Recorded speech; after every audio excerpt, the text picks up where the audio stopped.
Assalamualaikum. Selamat datang di Kisah Malam Kalian.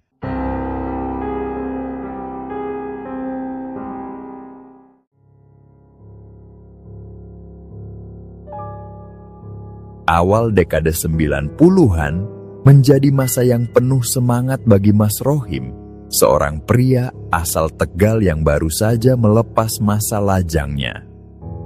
Usia pernikahannya masih hitungan bulan ketika ia memutuskan untuk tinggal di rumah mertuanya. Rumah itu berdiri di pinggir sebuah jalan kampung yang tidak terlalu ramai, dikelilingi kebun dan halaman luas. Suasananya khas pedesaan. Ayam berkeliaran di pagi hari, alunan lagu terdengar sayup dari radio tetangga, dan di malam hari hanya ada temaram lampu-lampu rumah yang jarang.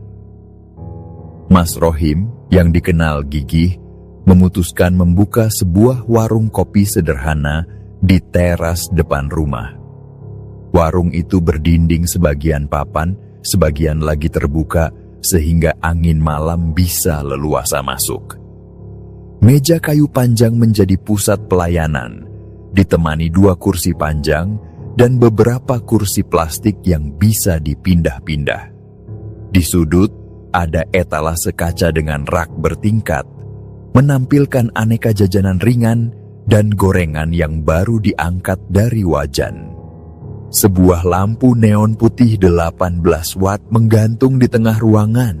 Sinarnya dingin, kadang bergetar ketika digoyang angin atau tersentuh serangga malam. Menu warungnya sederhana, namun mengundang. Ada mie instan yang selalu disajikan panas-panas, lengkap dengan telur rebus jika diminta. Minumannya beragam, mulai dari kopi hitam pekat yang aromanya menyebar ke seluruh ruangan, teh manis panas yang harum gula batunya terasa sampai keluar, susu hangat, hingga minuman instan yang sedang tren saat itu. Gorengan seperti pisang, tempe mendoan, dan bakwan selalu siap di piring besar, menggoda siapa saja yang lewat untuk mampir. Pada masa kemarau, warung itu menjadi titik kumpul anak-anak muda kampung. Malam-malam terasa cerah dan kering. Angin semilir membawa aroma padi dari sawah yang mulai menguning. Selepas maghrib, kursi-kursi mulai terisi. Sekelompok anak muda datang sambil bercanda. Beberapa masih mengenakan celana sekolah, ada pula yang sudah berpakaian santai. Mereka duduk di kursi panjang, sebagian lesehan di lantai beralaskan tikar pandan, memesan minuman panas, dan larut dalam obrolan ringan. Tawa dan canda mereka memantul ke dinding-dinding rumah sekitar, memberi tanda pada warga bahwa warung Mas Rohim sedang ramai. Biasanya warung baru tutup lewat tengah malam, kadang sampai pukul 1 pagi. Setelah semua pengunjung pulang, Mas Rohim bersama istrinya membereskan meja, mencuci gelas, menutup etalase, dan mematikan lampu. Rutinitas ini menjadi bagian dari kehidupannya, membuat malam-malam di kampung terasa lebih hidup. Lingkungan sekitar warung memiliki beberapa titik yang khas. Tepat di sebelah kiri warung berdiri rumah milik seorang tetangga, Mas Bagus. Rumah itu berpagar tembok setinggi dada orang dewasa, dengan pintu masuk ke halaman yang tidak memiliki daun gerbang. Di kedua sisi pintu masuk tumbuh 2 pohon waru yang bentuknya hampir identik. Batang lurus, tinggi sedang, dan daun lebar. Warga menyebutnya waru kembar, konon, karena ditanam bersamaan dan tumbuh beriringan selama bertahun-tahun. Di seberang jalan, tepat di depan warung, tumbuh sebuah pohon jambu klutuk yang anehnya tidak pernah tumbuh besar. Usianya sudah lama, tetapi tingginya hanya sekitar 2,5 meter. Batangnya kecil dan daunnya jarang. Seperti tanaman yang sakit, pohon itu tidak banyak berubah meski musim berganti. ranting-rantingnya kaku, dan ketika hujan, tetesan air dari ujung daunnya jatuh perlahan ke tanah berpasir di bawahnya. Sekitar 100 meter dari lokasi warung ke arah ujung jalan, terdapat sebuah lapangan kecil. Di sekeliling lapangan itu berjajar pohon-pohon cemara yang tinggi dan rapat. Siang hari, lapangan ini menjadi arena anak-anak bermain bola. Namun malam hari suasananya berubah drastis, gelap, sunyi, dan membuat siapapun yang melintas merasa diawasi dari balik rimbun daun cemara. Bagi sebagian warga, daerah sekitar warung bukan sekadar lokasi biasa. Ada cerita-cerita lama yang diwariskan turun-temurun. Para tetua kampung sering mengingatkan, terutama kepada anak-anak dan remaja, bahwa ketika hujan gerimis turun di malam hari, jalanan akan lebih ramai oleh kehadiran makhluk gaib. Mas Rohim, yang saat itu baru saja menetap di kampung tersebut, mendengar cerita itu dari beberapa tetangga. Mereka menceritakan sambil setengah berbisik.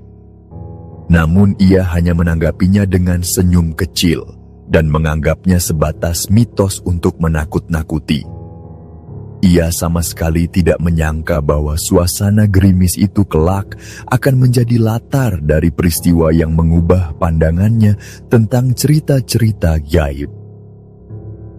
Dan musim kemarau akhirnya berakhir.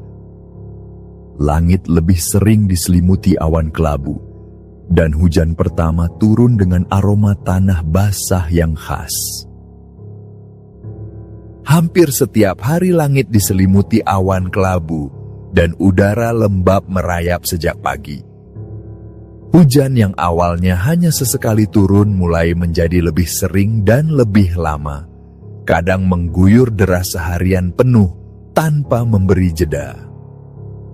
Atap rumah-rumah berderit menahan hantaman air, parit-parit kecil meluap, dan tanah yang sebelumnya keras kini berubah menjadi lumpur licin. Sejak memasuki musim ini, jalanan kampung di malam hari tampak berbeda. Dulu, saat kemarau, lampu-lampu rumah memantul di debu kering yang melayang di udara, menciptakan kesan hangat. Kini, cahaya itu justru pecah di genangan air. Suara yang paling dominan di malam hari bukan lagi tawa anak muda yang nongkrong, melainkan ritme hujan yang jatuh di atap seng, diselingi suara kodok yang bersaut-sautan dari pematang sawah. Perubahan cuaca itu pelan-pelan mengubah kebiasaan warga. Mereka yang biasanya keluar setelah maghrib untuk berkunjung ke rumah tetangga atau sekadar berjalan ke warung, kini lebih sering memilih berdiam di rumah. Udara malam terasa menusuk tulang, dan angin yang membawa butir-butir gerimis kadang masuk lewat celah pintu atau jendela, membuat tubuh menggigil. Anak-anak muda yang dulu setia mengisi kursi di warung Mas Rohim pun mulai jarang terlihat. Bahkan ada beberapa wajah yang biasanya datang setiap malam, kini hanya muncul sekali dalam seminggu, atau malah tidak sama sekali. Mas Rohim bisa merasakan dampaknya langsung. Malam-malam yang dulu penuh obrolan dan pesanan minuman panas, kini berganti dengan sunyi yang panjang. Kursi-kursi plastik yang biasanya penuh terisi, seringkali tetap kosong hingga ia menutup warung. Jam tutup pun berubah dari yang biasanya pukul 1 dini hari menjadi tengah malam, lalu semakin maju lagi. Ada malam-malam tertentu di mana pukul 11 saja sudah tidak ada satupun pelanggan yang tersisa. Salah satu malam itu dimulai dengan hujan deras sejak pukul 2 siang. Air turun dengan suara bising, memantul ke tanah, dan membentuk jalur aliran kecil di pinggir jalan. Menjelang pukul 6 sore, hujan perlahan melemah, berganti menjadi gerimis tipis. Butir-butirnya nyaris tidak terdengar di atap, tapi jejaknya terasa di kulit, dingin, lembab, dan sedikit menusuk. Mas Rohim tahu, sebagian orang di kampung menganggap gerimis seperti ini bukan sekadar cuaca.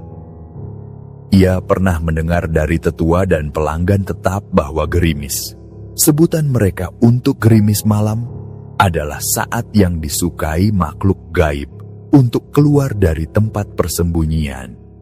Katanya, kuntilanak kerap berjalan-jalan pada waktu seperti ini, kadang menampakkan diri kepada orang yang kurang beruntung. Ia tidak pernah benar-benar percaya, tapi malam itu, entah kenapa, cerita itu terasa lebih dekat daripada biasanya.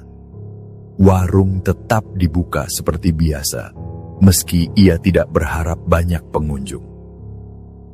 Dan benar saja, sejak pukul 7 hingga 9 malam, hanya beberapa orang yang datang. Meja-meja yang ditempati pun hanya setengahnya terisi. Obrolan terdengar pelan. Aroma kopi dan gorengan hangat menyebar, tapi tidak mampu mengusir hawa dingin yang merayap dari pintu depan yang terbuka. Menjelang pukul 10 malam, satu persatu pelanggan pulang. Kursi-kursi ditinggalkan kosong, gelas-gelas panas menyisakan bekas uap tipis yang perlahan hilang. Di luar, gerimis terus turun tanpa tanda akan berhenti. Lampu-lampu rumah di sekitar mulai dipadamkan satu persatu, membuat jalan di depan warung semakin redup. Dari kejauhan hanya terdengar sesekali suara motor lewat, lalu sunyi kembali menguasai. Pukul 11 malam, warung benar-benar sepi. Udara semakin lembab dan menusuk, membuat napas Mas Rohim terasa berat. Ada rasa seperti tekanan halus di dadanya, membuat ia mengatur napas lebih dalam tanpa sadar. Kulit tengkuknya tiba-tiba merinding, bulu-bulu halus di lengannya berdiri, meski ia tidak tahu apa penyebab pastinya. Ia sempat bertanya dalam hati apakah tubuhnya sedang lelah atau mulai masuk angin. Namun rasa itu tidak hilang meskipun ia mencoba bergerak atau menggosok-gosok lengannya.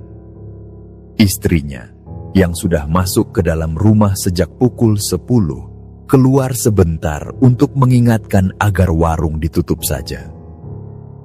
Ia juga menyarankan agar suaminya mengenakan jaket, mengingat udara dingin bisa membuat tubuhnya kaku.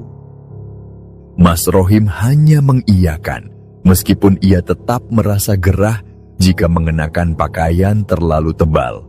Ia mulai membereskan sisa-sisa dagangan. Gelas-gelas kotor dibawa ke tempat cuci, piring gorengan ditutup rapat, dan uang hasil penjualan dimasukkan ke laci meja.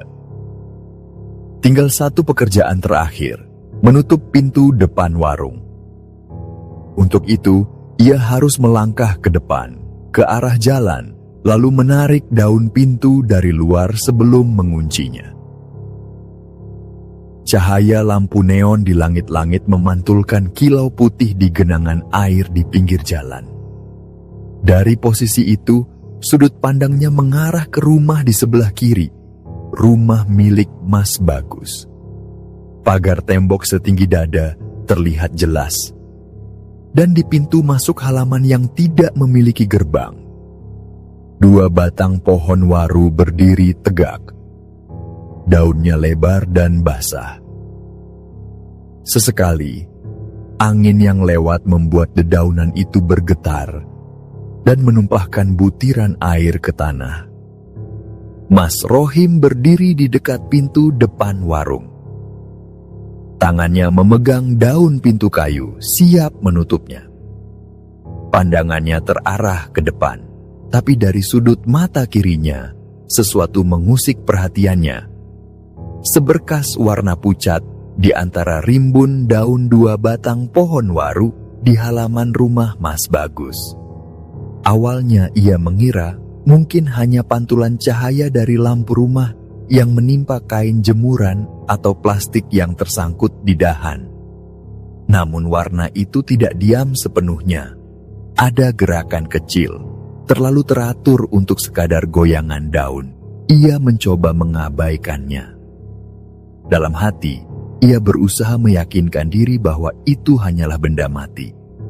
Namun semakin ia menahan diri untuk tidak melihat, semakin tajam kesadarannya akan keberadaan sesuatu di sana. Rasa dingin yang sejak tadi mengendap di tengkuknya mulai menjalar turun ke punggung. Napasnya terasa berat dan jantungnya berdetak lebih kencang. Perlahan, ia memutar kepalanya, menatap langsung ke arah pohon waru yang terdekat dengan warung. Begitu pandangan terfokus, dadanya seperti diremas dari dalam. Di atas salah satu cabang yang tebal, duduk sosok yang seluruh tubuhnya terbungkus kain putih. Ikatan di bagian kepala terlihat jelas, kusut dan basah. Kainnya menempel pada bentuk kepala di dalamnya. Tubuh itu condong sedikit ke depan, lututnya tertekuk, kaki terikat di ujung bawah, dan kain di bagian bawah tergerai, basah oleh hujan. Ia menelan ludah, mencoba memproses apa yang dilihatnya, tetapi matanya tanpa sadar beralih ke pohon waru satunya. Jantungnya berdegup semakin keras. Di cabang yang hampir sejajar, duduk sosok kedua yang sama persis. Pocong yang satu ini posisinya menghadap sedikit ke arah jalan, sehingga kain yang menutupi wajahnya tampak lebih jelas dari sudut lampu warung. Air hujan menetes dari ujung ikatan kepalanya, jatuh perlahan ke daun di bawah. Keduanya tidak berdiri atau melompat. Mereka hanya duduk di cabang masing-masing, bergerak mengayun pelan. Gerakan itu teratur, tidak seirama dengan angin, membuat Mas Rohim yakin bahwa ia tidak sedang berhalusinasi. Pocong di pohon kiri terlihat sedikit lebih tinggi posisinya. Cahaya lampu neon memantulkan warna kain yang tidak putih bersih, melainkan kusam, penuh noda dan basah kuyup. Ikatan di kepalanya membentuk tonjolan aneh. Di bagian dada, kain melekat erat, menonjolkan bentuk tulang dada dan bahu. Pocong di pohon kanan, meskipun lebih redup karena posisi cahaya, justru terlihat lebih menyeramkan karena tubuhnya sedikit condong, membuat kesan seperti sedang memperhatikan ke arah warung. Mas Rohim berdiri mematung.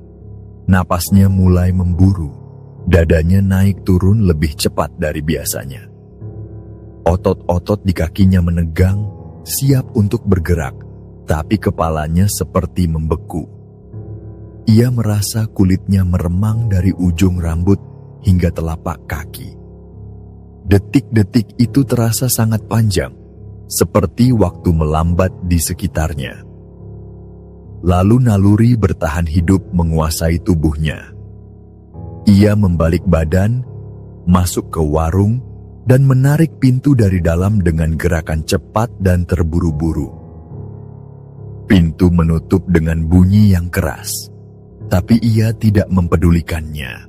Ia bahkan lupa mengunci pintu, padahal biasanya itu hal pertama yang ia lakukan setiap malam. Dengan napas tersengal, ia masuk ke rumah utama. Istrinya, yang melihat wajah pucatnya, segera bertanya dengan nada khawatir. Mas Rohim menjawab singkat bahwa ia baru saja melihat pocong, dua sekaligus duduk di pohon waru di halaman sebelah. Tangannya masih bergetar saat mengatakannya. Saat itu juga ia teringat bahwa uang hasil penjualan malam ini masih tertinggal di laci meja di warung. Awalnya ia menolak saat istrinya menyuruh mengambilnya. Ia mengatakan bahwa ia tidak mau kembali ke sana, apalagi melewati pintu depan yang menghadap langsung ke pohon waru. Namun istrinya meyakinkan bahwa ia akan menemani. Setelah beberapa kali dibujuk, akhirnya Mas Rohim setuju, meskipun rasa takutnya masih kuat. Mereka berjalan cepat menuju warung. Langkah mereka menimbulkan cipratan kecil di genangan air yang tipis di tanah. Mas Rohim berusaha tidak menoleh sedikit pun ke arah pohon waru. Ia mengambil uang di laci, lalu segera mengunci pintu. Tangannya gemetar saat memutar kunci. Bunyi logamnya terasa terlalu keras di keheningan malam. Meski matanya tidak berani menoleh, bayangan dua pocong di cabang pohon itu sudah terpatri jelas di kepalanya. Dari ikatan kain di kepala hingga kaki yang tergantung diam, bergerak pelan seiring gerakan tubuh mereka. Setelah kembali ke rumah, pintu rumah kemudian ditutup rapat. Dan suara hujan yang semula terdengar jelas, kini terdengar lebih lembut. Meski begitu, hawa dingin tetap merayap masuk. Mas Rohim duduk di kursi ruang tengah. Tubuhnya sedikit membungkuk. Kedua telapak tangannya saling menggenggam erat di pangkuan.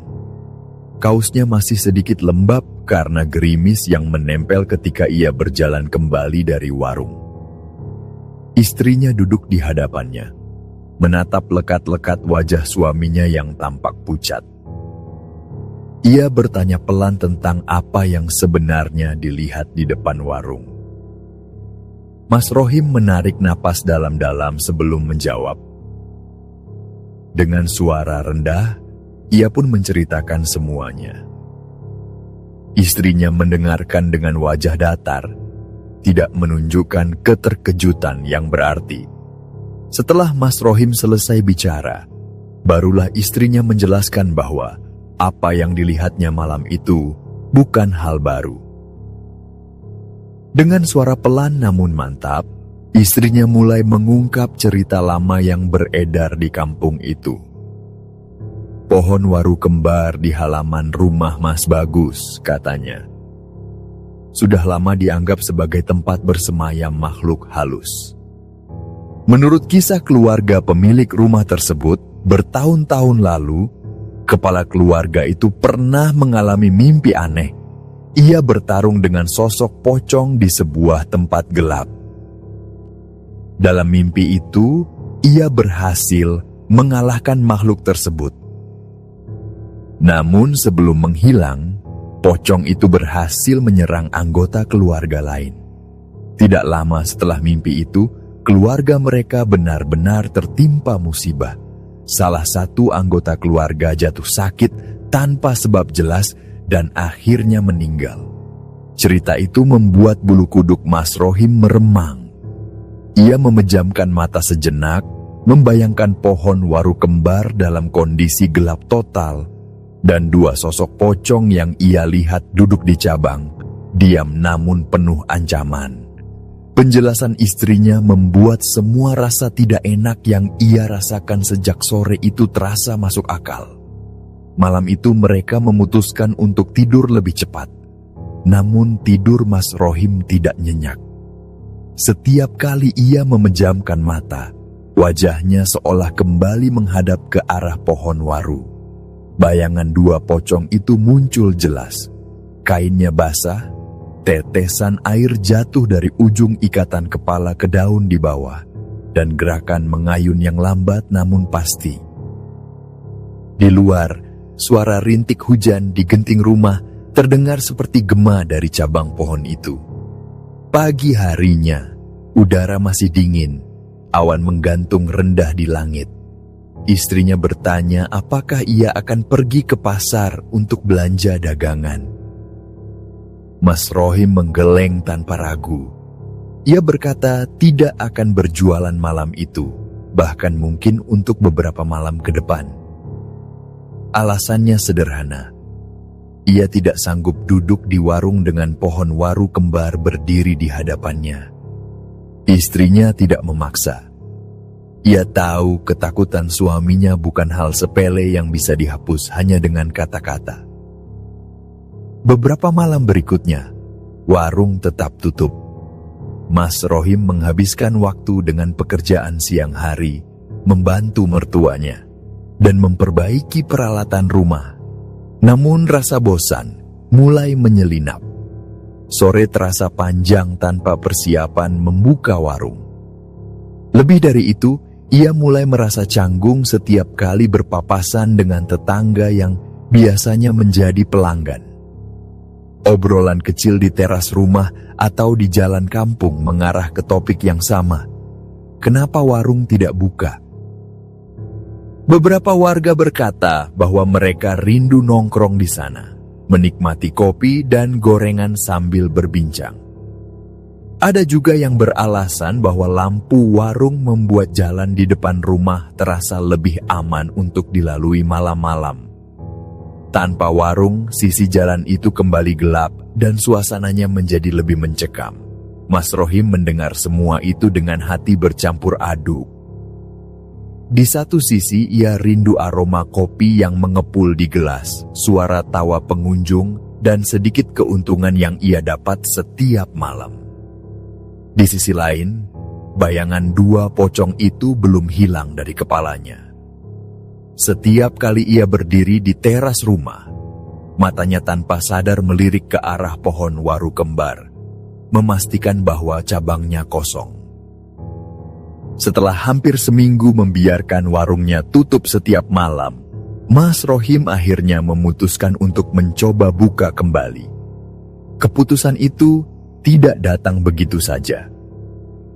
Sepanjang sore, ia berdiri di teras rumah, memandangi jalan yang basah oleh hujan sore, mempertimbangkan apakah ia sanggup duduk di warung lagi. Pikirannya berkecamuk. Di satu sisi ia masih dibayangi ketakutan dari penampakan di waru kembar, namun di sisi lain ia merindukan rutinitas, penghasilan tambahan, dan obrolan dengan pelanggan. Langit sore itu kelabu pucat dan udara lembab meresap ke pori-pori kulit. Hujan deras yang turun sejak siang berhenti sekitar pukul 5 sore, menyisakan genangan kecil di pinggir jalan dan butiran air yang menempel di dedaunan. Awan menggantung rendah, seakan masih menyimpan sisa hujan. Udara membawa aroma tanah basah yang kuat, bercampur dengan sedikit bau dedaunan busuk dari arah gundukan sampah di sebelah warung. Menjelang malam, Mas Rohim menyalakan lampu neon di warung. Cahaya putihnya langsung memantul di genangan, membuat bayangan tiang-tiang warung terlihat panjang dan bergoyang di permukaan air. Istrinya membantu menata meja, menyusun toples berisi kopi dan gula, serta menutup piring gorengan dengan tudung saji. Pengunjung mulai datang, meski jumlahnya jauh lebih sedikit daripada malam-malam musim kemarau. Dari pukul 7 hingga 9 malam, kursi terisi setengah, suara obrolan terdengar pelan, dan tidak ada tawa lepas seperti dulu. Angin malam yang lembab membuat semua orang memilih duduk rapat-rapat di dekat lampu, menghindari udara dingin dari luar. Menjelang pukul 10, sebagian besar pelanggan sudah pamit. Hanya tersisa 2 orang yang duduk di meja dekat pintu, menyesap kopi terakhir mereka sambil berbicara singkat. Begitu mereka pergi, suasana warung jatuh dalam keheningan. Hanya suara tetes air dari ujung atap yang terdengar jelas, jatuh ke genangan dengan ritme lambat. Pukul 11 malam, warung benar-benar kosong. Mas Rohim menatap keluar dari celah pintu, melihat jalan yang licin oleh sisa hujan. Ia teringat malam ketika pocong kembar muncul di waru kembar, membuat tubuhnya menegang seketika. Ia menelan ludah, lalu memutuskan untuk menutup pintu dari dalam, supaya tidak perlu berdiri terlalu lama di depan warung. Tangannya meraih daun pintu, mengaitkan kuncinya perlahan. Namun sebelum pintu benar-benar tertutup, matanya terpaku pada sesuatu di seberang jalan. Pohon jambu klutuk yang selama ini hanya menjadi latar biasa di depan warung.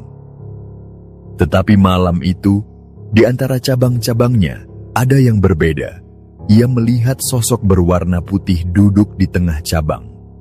Gaun panjangnya terjuntai, menutupi hampir seluruh tubuh, menyisakan ujung kain yang basah menempel pada batang. Rambut hitam panjangnya tergerai liar.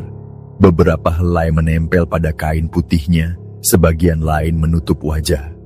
Meski wajahnya tak terlihat jelas, Mas Rohim merasa seperti disapu oleh tatapan yang dingin dan tajam dari balik tirai rambut itu.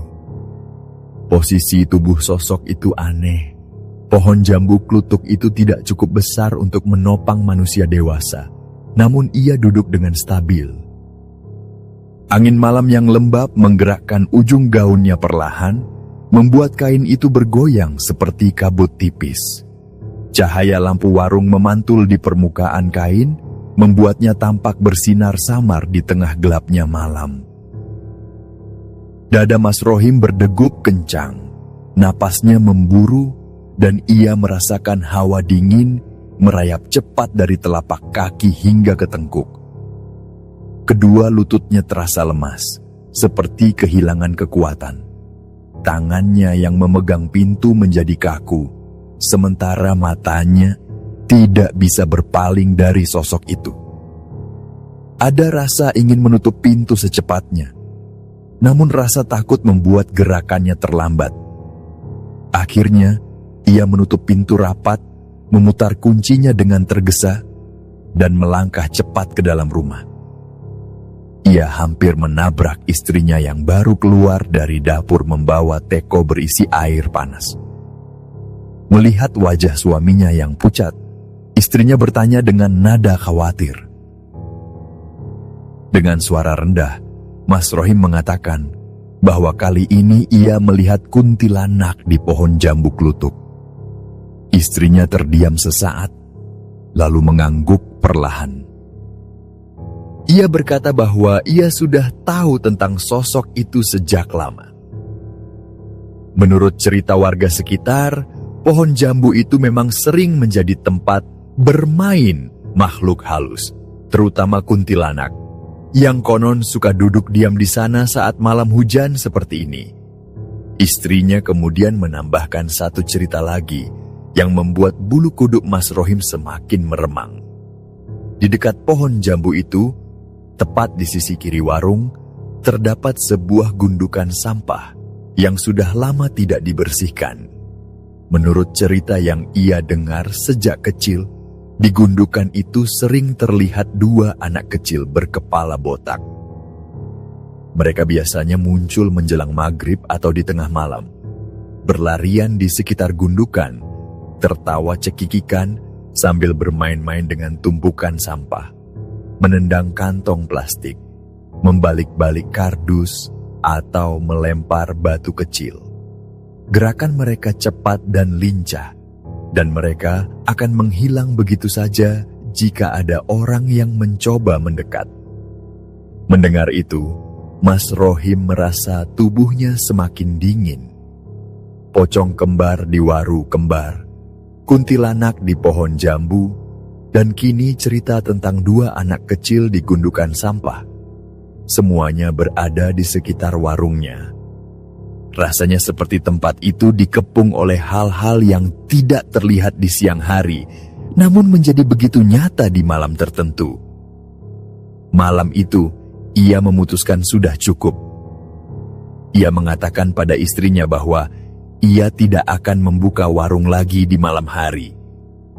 Lebih baik fokus pada usaha siang, di bawah cahaya matahari, saat jalanan ramai oleh manusia, bukan oleh bayangan-bayangan yang mengintai dari setiap sudut gelap. Sejak malam itu, lampu neon warung itu tidak pernah lagi dinyalakan. Meja-meja dilipat, kursi-kursi plastik disandarkan ke dinding, dan etalase dibiarkan kosong. Jalan di depan rumah kembali gelap, hanya mendapat sedikit cahaya dari lampu-lampu rumah warga yang jaraknya berjauhan. Tanpa cahaya warung, sisi jalan itu seperti kembali ke wujud aslinya, sepi, dingin, dan mengandung kesunyian yang berbeda dari siang hari. Kampung perlahan terbiasa dengan kegelapan itu. Namun bagi mereka yang sering melintas malam-malam, rasa tidak nyaman sulit dihindari. Banyak yang mengaku merasakan tatapan dari arah gelap di pinggir jalan, terutama jika gerimis turun. Sebagian yang dulu suka berkumpul di warung kini memilih jalur memutar untuk menghindari kawasan itu, meski harus berjalan atau berkendara lebih jauh. Beberapa minggu setelah warung benar-benar tutup, sebuah kejadian baru membuat perbincangan tentang jalan angker itu kembali memanas. Malam itu, sekitar pukul 9, seorang pemuda yang tinggal di kampung sebelah berjalan kaki melintasi jalan tersebut. Ia baru pulang dari rumah temannya, membawa sisa rokok di tangannya. Udara malam terasa lembab dengan sedikit hembusan angin yang membawa aroma rumput basah dari arah lapangan cemara di ujung jalan. Lapangan itu yang di siang hari riuh oleh suara anak-anak bermain bola, berubah total saat malam datang. Pohon-pohon cemara yang mengelilinginya tumbuh rapat, tinggi menjulang, dengan ranting-ranting yang memayungi tanah di bawahnya. Daun-daunnya yang runcing menjuntai seperti tirai, menutup pandangan ke dalam lapangan. Di bawah cahaya lampu jalan yang redup, siluet pohon-pohon itu tampak seperti dinding gelap yang menutup akses ke dunia lain. Pemuda itu awalnya melangkah santai, menendang kerikil kecil di jalan sambil menghembuskan asap rokok ke udara. Ketika ia mulai melewati deretan pohon cemara, langkahnya melambat tanpa sadar. Ada sesuatu yang terasa berbeda. Heningnya terlalu tebal. Dari sudut matanya, ia menangkap sesuatu di sela dua batang pohon cemara yang tumbuh berdekatan. Awalnya ia mengira itu hanyalah kantong plastik yang tersangkut di dahan. Pantulan cahaya lampu membuatnya terlihat pucat. Tapi kantong plastik tidak berdiri tegak, apalagi dengan bentuk seperti tubuh manusia. Ia menoleh dan pandangannya langsung terkunci. Di antara dua batang pohon cemara itu, berdiri sosok pocong. Kain kafan yang membungkus tubuhnya tampak masih baru, putih pucat, sedikit mengkilap terkena cahaya lampu jalan. Namun yang membuat darahnya serasa berhenti mengalir adalah wajahnya. Pucat pasi, matanya melotot, dan mulutnya sedikit menganga dengan kapas putih menyembul keluar. Wajah itu bukan wajah asing. Ia mengenali betul rautnya, seorang perempuan berusia sekitar 50-an yang baru saja meninggal di kampung tersebut beberapa hari lalu. Rumah almarhumah berada tepat di belakang deret pohon cemara itu. Pemuda itu terpaku. Rokok di jarinya bergetar. Abu jatuh tanpa ia sadari. Napasnya tercekat dan ia merasa kakinya berubah menjadi batu. Udara di sekelilingnya tiba-tiba terasa dingin menusuk, membuat bulu kuduknya berdiri. Ia ingin lari, tapi tubuhnya seperti membeku. Akhirnya, satu-satunya hal yang bisa ia lakukan adalah berteriak. Teriakan itu melengking, memecah keheningan, menggema di sepanjang jalan, dan memantul di dinding rumah-rumah warga. Beberapa lampu rumah menyala, pintu dibuka, dan orang-orang keluar. Sebagian hanya berdiri di teras, sebagian lain berlari menuju sumber suara. Mereka menemukan pemuda itu berdiri kaku, matanya melebar, wajahnya pucat. Nafasnya terengah-engah, dan tangan yang memegang rokok nyaris menjatuhkan batangnya. Saat mereka bertanya apa yang terjadi, ia terbata-bata menceritakan apa yang baru saja dilihatnya. Pocong yang berdiri di antara pohon cemara, dengan wajah yang sama persis seperti perempuan yang baru dimakamkan. Mendengar itu, Beberapa warga saling pandang. Mereka tahu siapa yang dimaksud, tapi demi menjaga perasaan keluarga almarhum, mereka segera meminta pemuda itu untuk tidak mengatakan kemiripan wajah tersebut jika bercerita kepada orang lain. Pemuda itu mengangguk meski matanya masih memandang gelap ke arah deretan pohon cemara, seakan takut sosok itu masih ada di sana. Cerita ini cepat menyebar dari mulut ke mulut, menambah daftar panjang penampakan di kawasan itu. Bagi Mas Rohim, kabar itu seperti pengingat bahwa keputusannya untuk menutup warung malam adalah langkah yang tepat. Ia tidak merasa perlu membuktikan keberaniannya lagi. Ia sudah cukup melihat dan mengalami sendiri bagaimana penghuni di jalan itu menampakkan diri pada malam-malam tertentu. Sejak itu, ia tidak pernah lagi duduk di depan warung ketika malam datang, apalagi saat gerimis turun. Baiklah, sekian dulu cerita kami kali ini. Kami mohon maaf jika ada kesalahan dalam perkataan dan pengucapan saat membawakan cerita. Terima kasih banyak untuk Mas Rohim yang telah membagikan ceritanya. Bagaimana pendapat kalian dari cerita ini? Semoga dengan kisah ini dapat menghibur sahabat semua. Dan saya Sandi undur diri.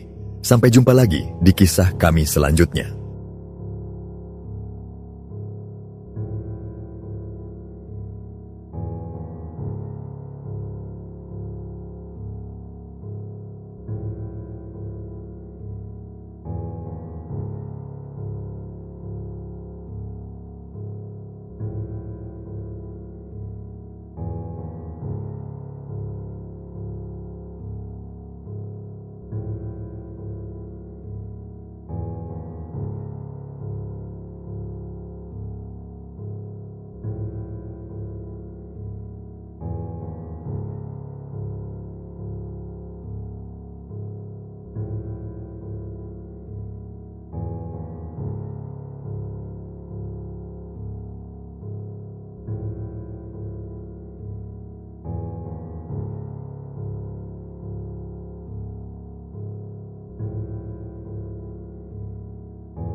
Assalamualaikum.